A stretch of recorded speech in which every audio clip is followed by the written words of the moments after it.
के इस वीडियो में हम लोग NCERT 10th class math exercise 7.1 का प्रश्न नंबर 3 करने वाले हैं।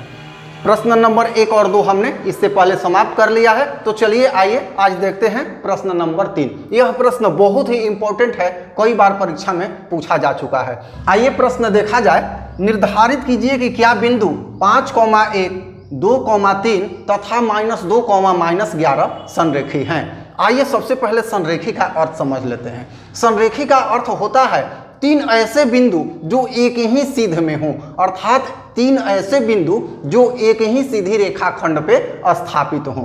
तो यहाँ एक कंसेप्ट है जिसे हमने स्टार पॉइंट में यहाँ पे लिख दिया है।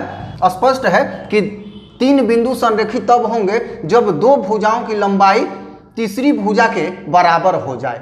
अगर बराबर नहीं होता है तो हम कहेंगे कि तीनों बिंदु संरेखी नहीं है। हम जानते हैं कि 3 बिंदुओं से 3 रेखाखंड बना सकते हैं। जैसे देखा जाए, मान लिया जाए कि यहाँ पर कोई बिंदु है A और निर्देशांक है 1,5। यहाँ कोई बिंदु है B और इसका निर्देशांक है 2,3। और फिर अगला बिंदु है C -2, -11। -2, -11। तो इस तरह से इन 3 बिंदुओं से हमें 3 रेखाखंड प्राप्त होंगे। यहां मिला दिया हमने AB को, यहां से मिला दिया BC को और यहां से मिला दिया हमने AC को। तो इस तरह से ये 3 बिंदु हो गए। अब हमें दूरी के सूत्र से AB, BC और AC को बारी बारी से निकालेंगे और देखेंगे कि किन्हीं 2 का योगफल तीसरी के बराबर हो रहा है कि नहीं। तो आइए दूरी का सूत्र अप्लाई करते हैं और हम निकालते हैं AB बराबर। तो हम लोग जानते हैं सूत्र x2 - x1 का होल स्क्वायर जोड़ y2 - y1 का होल स्क्वायर और सबका होल अंडर रूट, ये सूत्र होता है। हम यहाँ x1 y1 इसको मानेंगे, x2 y2 इसको मानेंगे। ये अगर समझ में दिक्कत है तो पहला और दूसरा क्वेश्चन देखिए, कंसेप्ट बिल्कुल क्लियर हो जाएगा। यहाँ हो जाएगा x2 मान लिए हैं इसको, तो 2 -1 का होल स्क्वायर, ये 1 हो गया। प्लस का चिन्ह है तो y2 3 होगा और y1 5 होगा, तो 3 - 5 का होल स्क्वायर यहाँ हो जाएगा। अब देखा जाए यहाँ पर 2 में से 1 घट गया, कितना हुआ 1।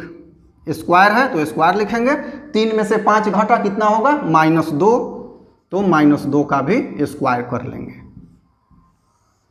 अब यहाँ देखते हैं हम, 1 हो जाएगा 1 का स्क्वायर और -2 का हो जाएगा 4। फाइनली क्या हो जाएगा √5 मात्रक। तो ये AB हमारा जो है ये कितना आ गया √5 मात्रक ये आ गया। अब BC बराबर फिर वही दूरी का सूत्र अप्लाई करेंगे, x2 - x1 का whole square plus y2 - y1 का होल स्क्वायर। यहाँ x1 x2 इसको x1 y1 इसको मान लेंगे, x2 y2 इसको मान लेंगे। तो होगा x2 तो -2, x1 -2 का होल स्क्वायर प्लस y2 होगा -11, तो यहाँ लिख देंगे -11 माइनस y1 हो जाएगा 3 का होल स्क्वायर और इसको अंडर रूट कर देंगे। यहाँ क्या होगा -2 क्या हो जाएगा -4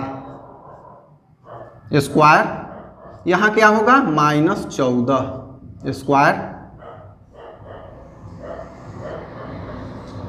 ये हो जाएगा।